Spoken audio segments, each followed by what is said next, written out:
Welcome back to my channel, everyone. Alright, without further ado, let us dive straight into the recap of TSUKIMICHI, Moonlit Fantasy Part 36. Alright guys, in the previous video, the massive clash between Makoto and Aznoval ended with Makoto's victory, even though Makoto himself still feels confused about Aznoval's decision at that time. In this part, the focus of the story shifts to the meeting between Makoto and Tomoe with Futsu in the Land of the Dead, while also revealing the true power behind Aznoval's sword and the secrets of the superior dragons. On the other side, the private conversation between Futsu and Tomoe begins to reopen an old conflict with Root and gives a glimpse of Makoto's possible involvement in a great war in the future. Now, let us continue to part 36. The story begins after the war between Makoto and the Origin, along with Rose Garden, has finally truly ended.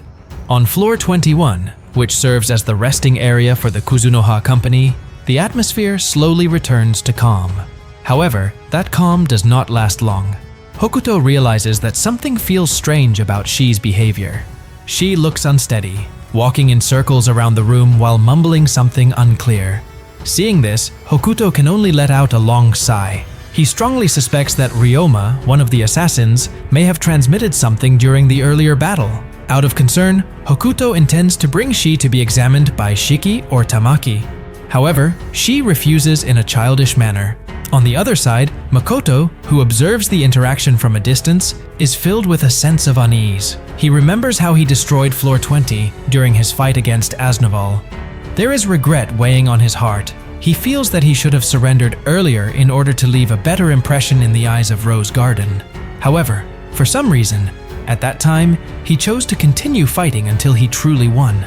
Tomoe tries to calm Makoto by assuring him that the negotiation is actually progressing well. They only need to finalize the contract details. Meanwhile, Mio, in a hopeful tone, quietly asks for permission to take care of Rokuya and Aznoval secretly. Hearing this intention, Makoto immediately warns Mio not to do anything strange. He does not want to build a negative image in the eyes of the other party. In another corner, Baron appears relaxed while chatting with Aznoval, even discussing Aznoval's sword as if a life and death battle never happened before. A few moments later, Makoto and the others use the time to recover before the official negotiation begins. They hold a brief discussion to ensure that their position and demands remain consistent. In short, the negotiation begins. Makoto's request does not change. He wants Rose Garden to help the city of Tsugi defend its territory. After the meeting ends, Baron comes with the final report. The result is very satisfying. The main forces of Picnic Rose Garden will be deployed to the city of Tsugi to assist in defense while also training the troops there for 2 years. Although the contract cost is considered extraordinary, Baron firmly states that their strength is truly worth the price. Not long after that, Aznoval appears behind Baron and greets Makoto casually, as if their duel never happened.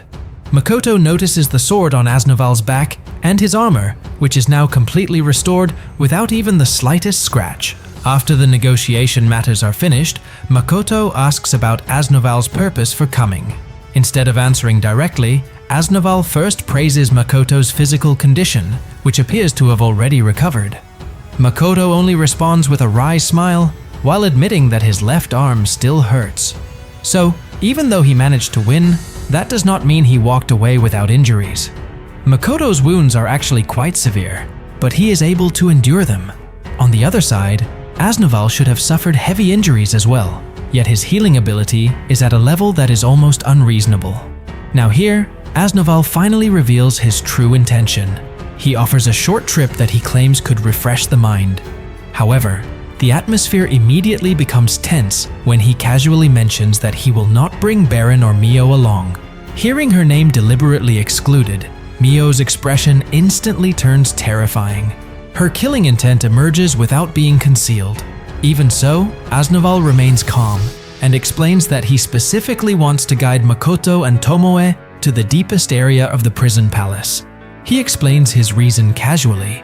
For Makoto, the journey is only meant as a refreshment.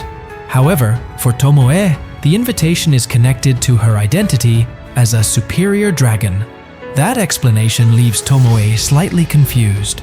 Meanwhile, Makoto remembers that this prison has a close connection to 2 superior dragons. Doma, who is considered useless, and Futsu, who is full of mystery. Even so, Mio refuses to accept the situation and insists on coming along. Seeing her persistence, Aznoval whispers something into Mio's ear. Whatever he says remains unknown, but after hearing the whisper, Mio suddenly becomes calm and states that she will not come. In short, Makoto and Tomoe are eventually taken to floor 25. There, Aznoval explains that the place they are heading toward is the boundary between life and death. He also tells the story of how he obtained the sword that he now always carries. In the past, he had to fight a certain being in order to obtain that sword, and from that battle, it was revealed that the sword's true name is Princess Seoritsu. Aznoval continues his explanation. From his direct battle experience against Aznoval, Makoto begins forming his own conclusion. He suspects that the power of Aznoval's sword is clairvoyance, the ability to obtain information directly from an object about the past, the present, and even possible futures.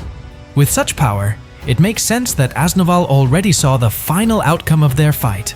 That is why he chose to surrender. And if that is true, such an ability could become a natural enemy for Tomoe. Makoto then admits that when he was still in Japan, he did not truly understand who Goddess Princess Seoritsu actually is. What he knows is that the name is likely connected to a water or purification deity. Hearing that, Aznoval explains that Goddess Princess Seoritsu is indeed not widely known. He himself once lived in Japan, was born in Shiga Prefecture, and there stands Kawasogi Shrine, which worships that goddess. However, the core of their conversation is not merely history. Aznoval states that he wants to bring Makoto and Tomoe to the land of the dead.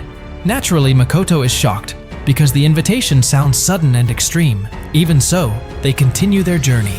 Upon arriving at the location, Aznoval thrusts the sword Princess Seoritsu into a large stone. Makoto is asked to wear his magic armor as a precaution before they go deeper. In short, Makoto and Tomoe are truly brought into the land of the dead. The place lives up to its name, gloomy, filled with dark forests and rows of graves. That world is influenced by an ocean of unseen souls.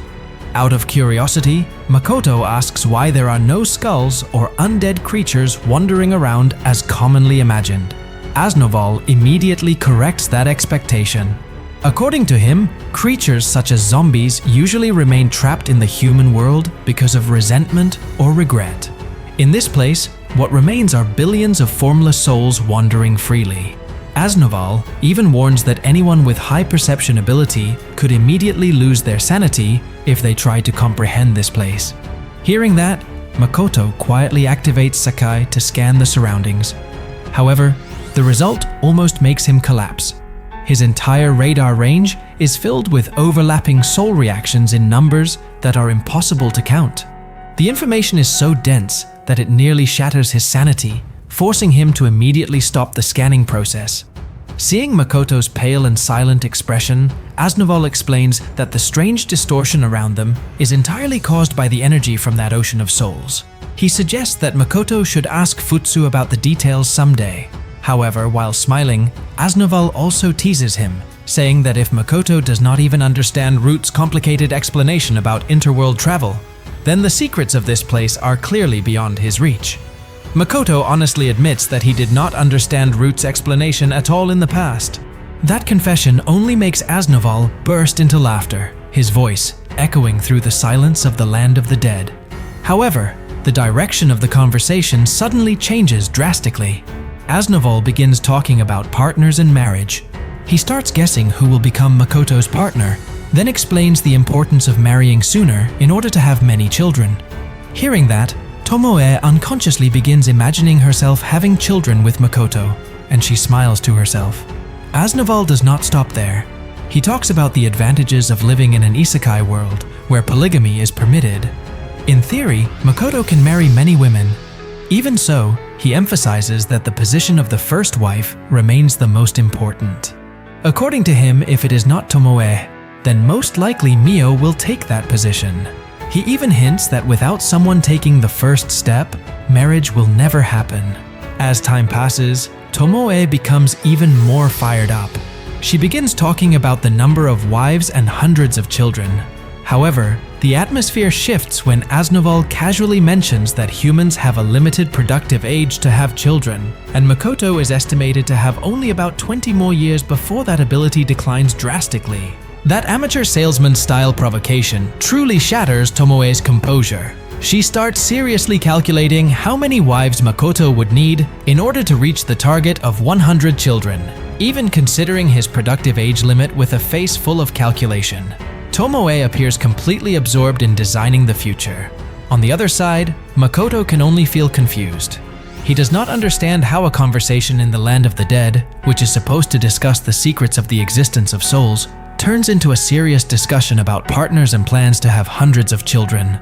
Not long after that, a sudden voice interrupts their conversation. Right in front of Makoto, Tomoe, and Aznoval, a cluster of blue Hitodama begins to gather, merge together, and slowly form the figure of a gigantic oriental dragon. Its appearance is truly magnificent. A massive flying dragon with small arms and a pair of majestic antler-like horns, branching like those of a deer. The dragon greets Makoto politely through telepathy and introduces himself as the manager of souls. His body continuously shifts. Sometimes he appears solid with shining silver scales. Sometimes he fades into a pale dragon resembling ectoplasm, and at times he is nearly transparent like a gust of wind. Seeing that entity, Tomoe's eyes widen in disbelief.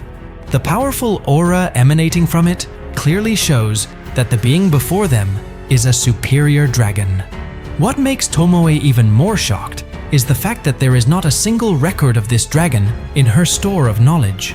As soon as Futsu appears, the surroundings, which were previously filled with dark red hues, suddenly transform into a beautiful and calming forest. However, that change is not merely a simple illusion. In an instant, they are all separated.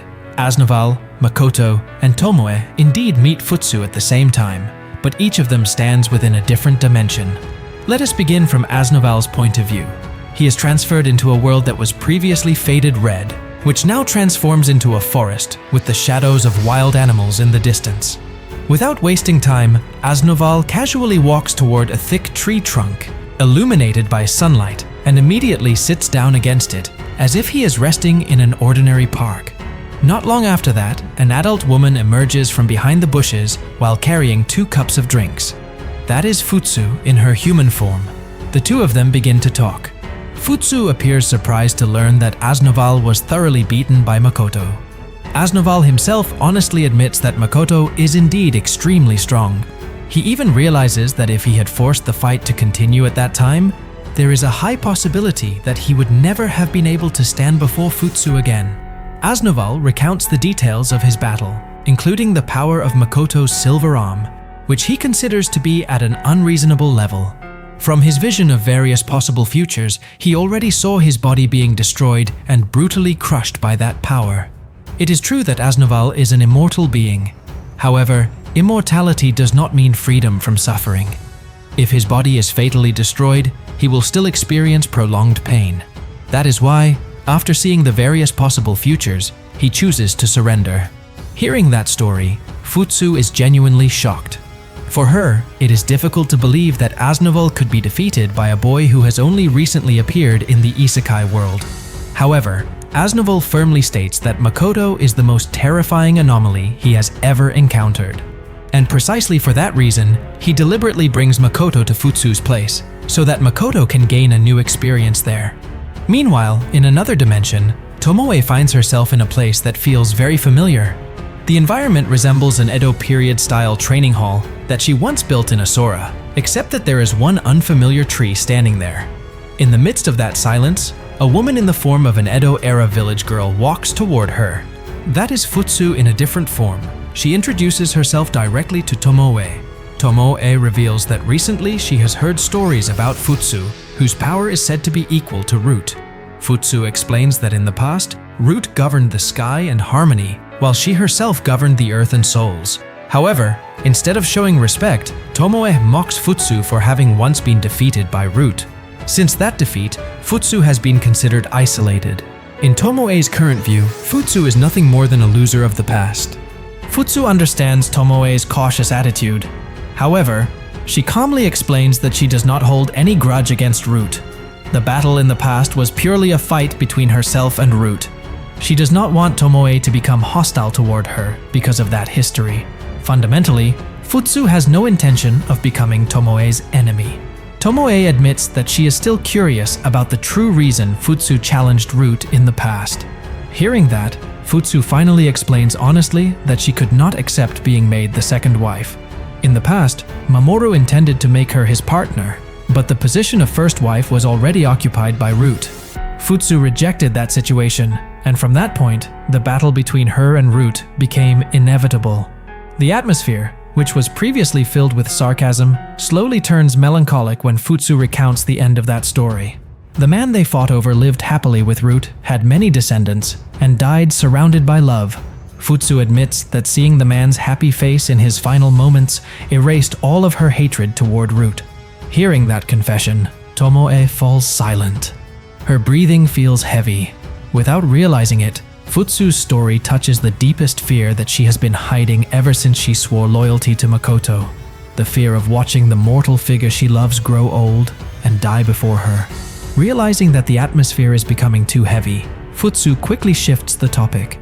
She explains that at this moment, she needs Tomoe's help. There is an extraordinary power that has not been used for a long time, and according to her, it would be a great waste to leave it unused.